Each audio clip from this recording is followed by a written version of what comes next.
మీరు పాల్గొనాలి అంటే నేను అనుకున్నాను ఏ ఊరు వెళ్ళాలి, ఏ స్కూల్కి వెళ్ళాలనుకున్నాను. సహజంగా నన్ను పిఠాపురంకి పరిమితం చేస్తారు.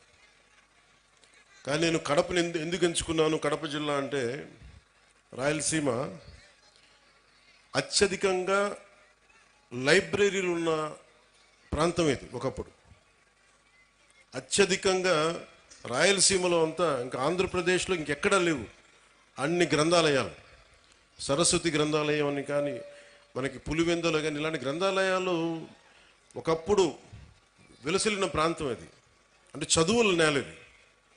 సో అలాంటి చదువుల నేలకి నేను ఇక్కడికి వచ్చి సరస్వతి నమస్తుభ్యం అని చెప్పి నేను ప్రారంభించి పూర్తి చేసి మరి ఇక్కడికి వచ్చి ఈ అవకాశాన్ని ఇచ్చినందుకు నాకు మనస్ఫూర్తిగా నాకు చాలా చాలా ఆనందంగా ఉంది. ఈరోజు మీకు నేను ఏం చెప్పాలి, ఇవన్నీ ఒకటి అనుకుంటే నేను ఒకటే నిర్ణయం తీసుకున్నాను. నేను మీతో పంచుకోవడానికి వచ్చాను నా భావాలు. చాలా గొప్ప నేల ఇది.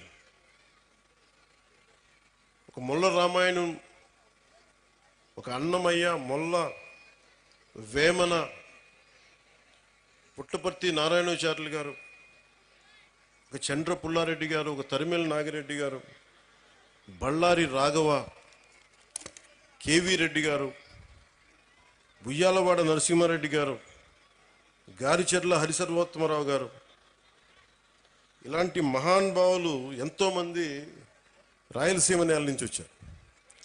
అలాంటి నేలకి తిరిగి పునర్వైభవం రావాలి. రాయలసీమ అంటే అభివృద్ధికి వెనకబాటు కాదు, అవకాశాలకి ముందుండి నడిచే ప్రాంతం అనేది మన అందరికీ అనిపించుకోవాలి. ఇందాక మేడం మాధవరెడ్డి గారు చెప్తా ఉంటే నీటి సప్లై సమస్య ఉంది,